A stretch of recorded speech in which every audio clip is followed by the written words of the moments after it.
Reading from the Trolley Car Family, Chapter 16, A Back Porch.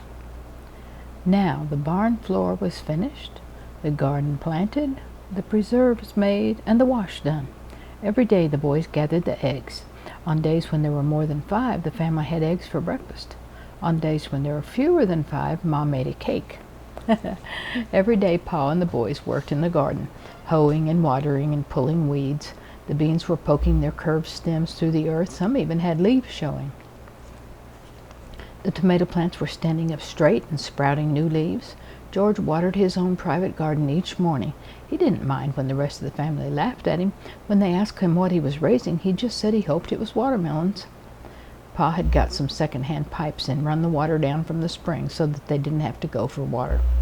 Mr. Jefferson promised to build a porch on the back of the car, and Aunt Hannah said she had a shed that was no use to her, and if Mr. Parker and Mr. Jefferson would take it down, they could have the lumber for their porch. Every morning and evening Mr. Jefferson went over to help Aunt Hannah with the milking. This had a curious effect on him. He would start jauntily forth, and everybody would be pleased to see him so cheerful. Then he would come back about an hour later scowling and silent. If someone spoke to him, he would mutter something about having to get busy and then walk away. "I can't imagine," said Ma one day, "why it puts him in such a mood to go over there. Anybody'd think he'd enjoy it." "Maybe he doesn't," said Pa. "Maybe he started and now he doesn't like it, but he thinks he has to keep going." "I don't think that's it," said Sally. "I think he keeps thinking that pretty soon his vacation will be over and he won't be able to milk the cows anymore." Sally turned out to be partly right. One morning Mr. Jefferson came back in a very black mood. He sat down on the front steps and pulled out his pipe and jabbed the pipe angrily into his tobacco pouch and then tried to light it. It wouldn't light.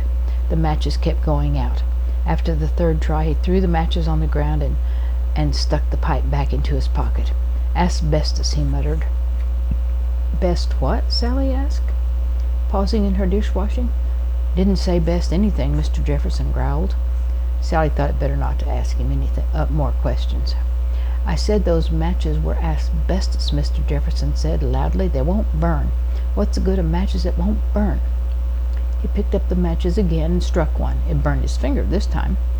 He uttered something that sounded like a roar of a lion, and he got up and marched off to the barn. Ma looked after him. "Quick, Sally," she said. "Take him a piece of cake and tell him there's some leftover coffee on the stove." Cake was Ma's cure-all. She cut off a large slice and gave it to Sally, who ran after Mr. Jefferson. "Ma says to come back and have coffee," she said. Mr. Jefferson took the cake, bit a piece out of it, turned about, and walked back to the car with Sally. Ma poured out a cup of coffee and set it on the table with the cream pitcher. "That's fine cream I've been getting off that milk of Miss Perkins," she said craftily. Mr. Jefferson poured some into his coffee. He took another bite of cake. Then he spoke. "Fine lot of Jersey cows she has there," he said, still scowling. "Shame to sell all that rich milk for cheese."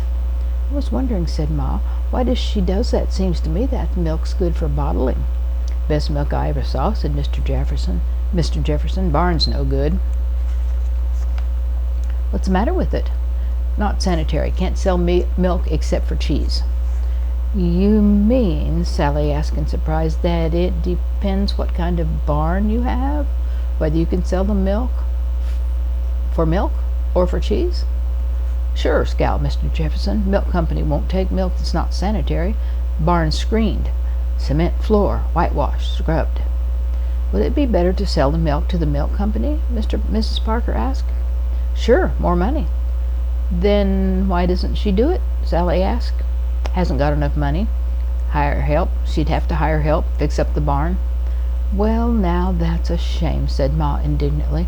"A fine woman like that struggling along to raise 2 children without any help, though I suppose their father does pay board for them. But probably it isn't enough to pay for fixing the barn and putting in screens and hiring help. Now, if we could only help her out." "Maybe Pa will get a job soon and we'll lend her some money," Sally suggested. "That is," she added doubtfully, "if we have any left over." Said Mr. Jefferson, "if."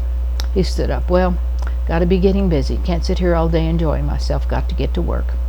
"What are you going to do today?" Sally asked. "I'm going to start on that porch. Going to make that porch before I leave." "Oh, that'll be wonderful," said Sally. "We'll have a whole new room." Mr. Jefferson sniffed. He started off again toward the barn. Sally and her mother watched him from the window. Mrs. Parker shook her head. "It's a shame," she said. "That man ought to stay in the country. He ought to have a dairy farm himself. That's what he wants. What's the good of his driving a milk wagon? A handier man I never saw." Mr. Jefferson got the horses out and led them across the road to Miss Perkins' barn. Pa and the boys came and helped, and they hitched the horses to Miss Perkins' empty hay wagon. Then they started taking the shed apart.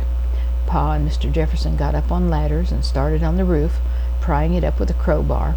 The roof came off all in one piece, and then they began on the sides, prying off one board at a time. The boys loaded the boards on the wagon, and by early afternoon the shed was all taken apart. As soon as lunch was over, Mr. Jefferson was bound to start work on the porch. He worked with feverish haste. He had to get that porch finished. Pa wanted to take it easy and wait till the next day, but Mr. Jefferson wouldn't. "I'm going to start now," he said. So there was nothing for Pa to do but get busy and work too. First, a row of posts had to be driven into the ground to support the beams that had to support the floor. "Now, what are you going to use for posts?" said Pa. "Have you thought of that?" "Oh, fence posts," said Mr. Jefferson, striding to the nearest one and proceeding to pull it up. You dig the holes to sink them in." Pa and the boys each took a shovel and dug holes, while Mr. Jefferson pulled up or knocked down one fence post after another. By the end of the afternoon, they had a row of posts driven in all along the side of the car away from the road. There's Mr. Jefferson working.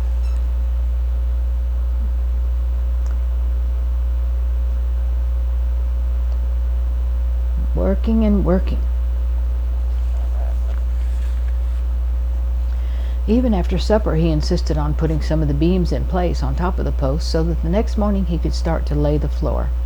By noon of the next day, the floor was almost all laid, and Pa was putting a railing around the edge.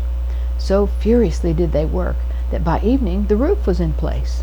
There wasn't enough of the shed roof to make a roof for the whole porch, so they decided to call the part that wasn't roofed a sun deck. It would also be a good place to sit in the evening when one didn't need shade anyway. By the end of the day, the old trolley car had a fine new back porch. Ma moved the table and chairs out on it, and the family ate supper there, enjoying the cool breezes and the view of the barn and the vegetable garden. The porch was also a good place for the water buckets and the washing up bench. Mr. Jefferson hammered nails along the rail for the family's towels and washcloths so they could be hung up to dry in the breeze, and that night the children lined up along the porch rail to brush their teeth. "This certainly is handy," said Bill. "We just dump our toothbrush water overboard."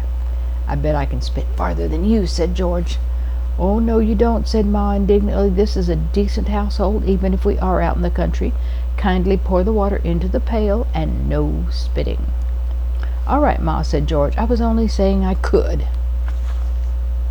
"Well, how do you know you could if you haven't tried, I'd like to know?" Ma asked.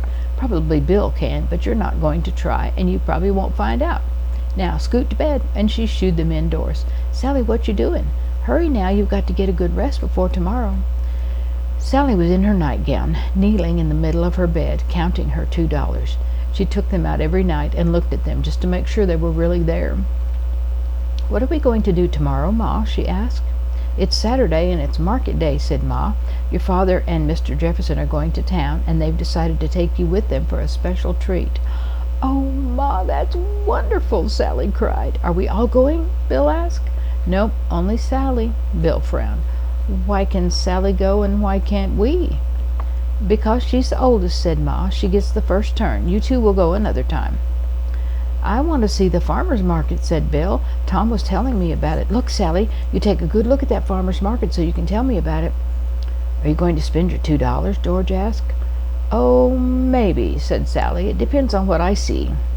"You'll probably get some kind of girl's junk," said Bill. "Now, if I was going—" "If I were going," Ma corrected. "I wish you children would speak proper English. Anyhow, you're not going. Good night, all of you." She tucked them in and kissed each one good night. When she got to Sally, she felt her neck grabbed in a tight hug. "Thanks, Ma, for letting me go," said Sally. "I guess you deserve it, honey," said Ma, "but mind you don't buy anything too silly with that money of yours."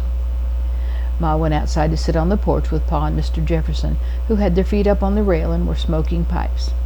"Well," said Ma, as she settled in her chair, "this is certainly a great improvement. It really begins to be like a house now, with a porch and all." "All it needs is a chimney," said Pa. "Wouldn't be hard to make one," said Mr. Jefferson. "Pick up a lot of old bricks up behind the barn." "That's right," said Pa. "We could have a stove inside, or maybe even a fireplace. Keep us good and warm in the cold weather."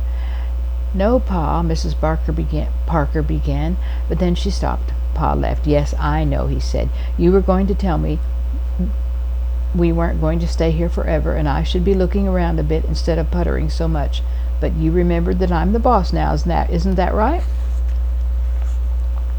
"Well, something like that," Ma said. "But never mind. We can always put a sign out that this is a dining car where we serve lunch. If Sally can do it, so can I."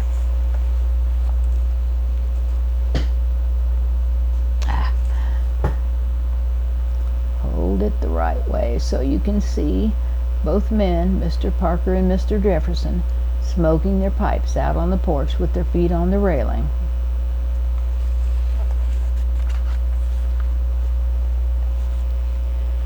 Sally, looking through the window from her bed, listened to their voices and felt a little sad. She knew how the grown-ups felt. Suddenly she thought, that comes from being the oldest. The boys could hardly wait to be grown up. They were going to do such wonderful things, but Sally had a feeling that it wasn't going to be so easy. When you were little, you thought that grown-ups could do whatever they liked, but lying here in the twilight, listening to their voices, she knew that they couldn't. Pa and Mr. Jefferson just wanted to stay out here, milking the cows or weeding the garden, but Mr. Jefferson had to go back to his job, and Pa would have to find a job soon, and they would all have to go back to town and leave this nice place. And Ma knew that Pa liked farming and felt sorry that he would have to stop. But they couldn't do as they liked. They had to think of the children. The children had to go to school and have meals and clothes, so the grown-ups had to work. Sally felt like waking the boys up and telling them what she had discovered, but she knew it wouldn't be any use. They were too young. Well, she thought, when I'm big and make a lot of money, I'll buy a farm and give it to Pa, and he and Ma can enjoy themselves. But how she would do this, she had no time to figure out just then, for tomorrow was market day, and she had to go to sleep so as to be up early. After listening to the grown-ups' voices and the chirping of the crickets, Sally fell asleep. End of chapter 16.